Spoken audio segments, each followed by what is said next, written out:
The theories of custom and precedent. In this, we specifically will talk about that there are two theories of custom and there are two theories of precedent, which we will be talking about. Let's talk about first of all the theories of custom. The theories of custom has been given by Austin. He specifically says that there are two theories of customary law. The first one is the analytical theory and the second one is historical theory. In the analytical theory, he talks about different rules and regulation. He said that, what is the analytical view for him? He said that custom doesn't become law until so declared by the sovereign. As Austin was also rightly said that what is law? Law is the command of the sovereign until backed by sanction. So this also the analytical view, it has been taken for the customary law also. He said that custom won't become law until and unless it is not declared by the sovereign. We all know that who is a sovereign. Sovereign can be in a in countries like India where democracy is there, it can be parliament. uh, if we'll talk about Britain, as we know that there is a queen system, there is queen or even parliament. There are both the system. Nepal was having the kingship, so king can be also the sovereign. So these are there, who can declare that custom is also or can become law. As per jurist Gray, if we'll see, he said custom doesn't become law until approved by the judges. He has a different analytical view. He said that uh, who can also be sovereign. So sovereign also can be judge as per Gray. He said that a custom will not be acceptable and admired until and unless it has been approved by the judges. So these are two analytical view, or how a custom become law. The next one, which is important for us in the analytical theory, is that custom derives its binding force not from its own nature, out by state recognition. You all had law and state in the first unit. It also, analytical view also says and talks about that customers also deriving its binding force not only from its nature but from the state recognition.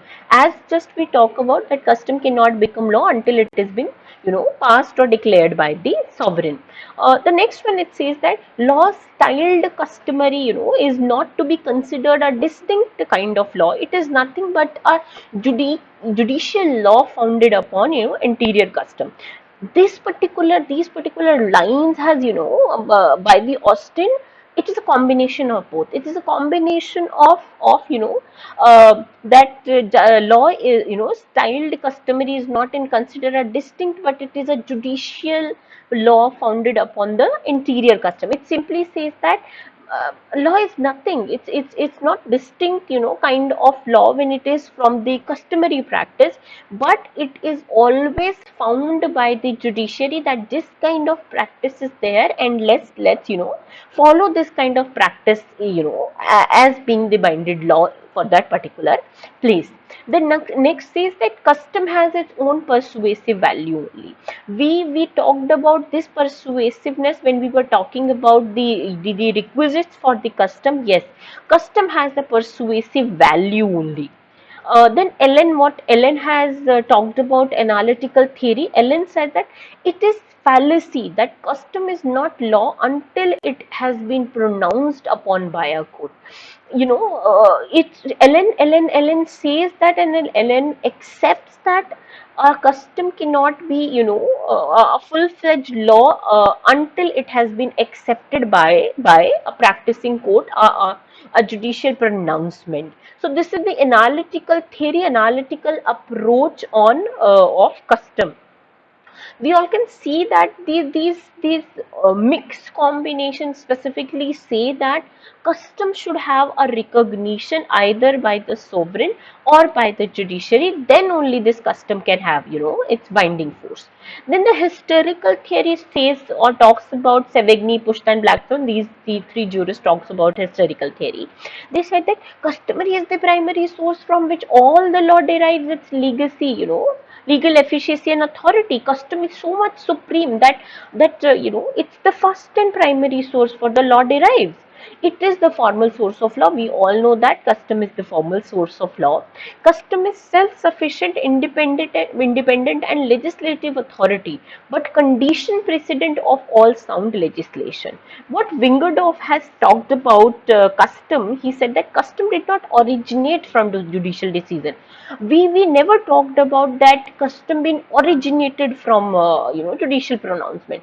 Yes, custom can have its binding force from judicial pronouncement, but not it is not been originated. From where custom has been originated?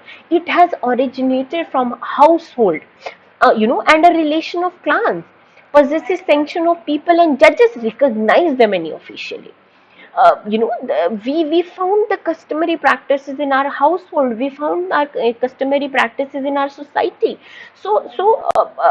Custom, no judge gave this as a custom, but they only recognize that custom officially. So this is about the historical and analytical theory of your custom. Now let's go to the theories of precedent. My dear student, there are two theories of precedent. The first one is declaratory theory and the second one is judge-made law. What is declaratory theory? This theory provides that judges only discover law. They discover and declare. For example, I'll give you Vishakha's judgment. I'll give you Nas Foundation judgment. All the leading cases, all the principal, laid down cases, they said that they discover first solution and then they declare that let's make this as the law. In this Cock CJ, he is a very famous judge of US Supreme Court. He said that judicial decisions are not a source of law, but they are the best proof of the law is. See, let's understand what he wants to say. He wants to say that judicial pronouncements are not source of law. It is the best proof of law is. That means, this should be the law. He wants to say that. In the one of the cases, Willis versus Bedley, what it has been said that there is no such a thing as judge-made law. Judges don't make law as per this case, but yes, in the second theory, we will be seeing that there are some theories which there are some laws which has been founded by a judiciary and later on they've been passed by parliament. For example, Nas Foundation. After the debate and decision, the section has been amended in favor of the community. So this is what this is the judge-made law. But as this particular thing, oh, it's okay, fine. See, we have to opine everyone's this thing. This theory has been criticized by a number of grounds, just like Bentham and Austin has criticized that legislative power is not with the courts and they should not even claim it. Yes, we all are aware that legislative power is with the parliament, with the sovereign. But what judges also do, judges give a reference. Judges give a line of thinking to the parliament that this is the gap. Let's find the solution in that gap. What Salmon says that both at law and in equality, however, the declaratory theory must be totally rejected. Precedent makes law as well as declare it. Judge have altered the law. This is his opinion, that he says that declaratory theory should be completely rejected as judges cannot make law. Judges can alter the law. Only the precedent makes law as well as declare it. Let's move to the second theory, which says that judges make law. Now we have just recently seen that Bentham has criticized this theory. What this theory wants to say? Lord Bacon wants to say that the point which the judges decide in cases of first impression is the distinct contribution to the existing law. We have seen so many cases of, let's take example of MC Mehta case, in which absolute authority is there. Let's take Rylance versus Fletcher, where, strict liability is there. What is? It is a distinct contribution to the existing law. It is not somewhere or the other, that we can ignore the opinion of judiciary. We cannot. So that is a judge-made law. Professor Gray wants to say that judges alone are the makers of law. He is of the opinion that judges alone. But see, if I'll be talking about a legislative power, at least in India and in other democratic setup, then Parliament has a power. But who can but they are not also supreme. In democracy no one is supreme, everybody has the power, in the separation of power everybody has an overlapping power in which they can reject somebody's opinion, they can come with another opinion, again their opinion can be rejected by the other power. What Pollock wants to say, he was a jurist, he wants to say that courts themselves in the course of reasons given for those decisions constantly and freely use language, admitting that they do. We have seen that so many poets, so many phrases been quoted by judges when they are giving judgment. So court can give reasons for those decisions, that why they are giving. So many times must have seen the judges quoted, different judges' opinion, even the judges from outside the India, for example, U.S. Supreme Court judgments been quoted by the judges. They just want to give the reasoning for their decision, that why we are saying this, because of this particular reason. Even this particular theory, my dear students, been criticized by number of people by on these number of grounds.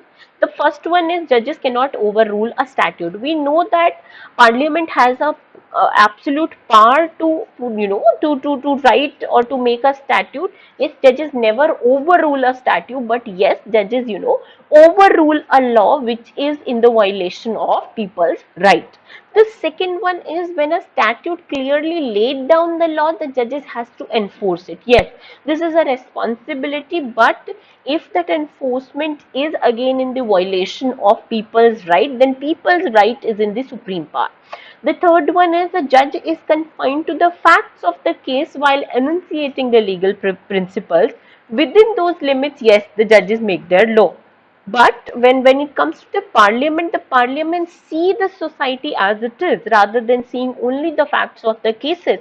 So this is the difference between the judge made law and the legislative body when they make law, because for them the criteria is different, from the point of view is different. So this is all from my side upon the theories of custom and theories of precedent. Let's discuss this in the live class tomorrow if you have any doubts. Thank you so much.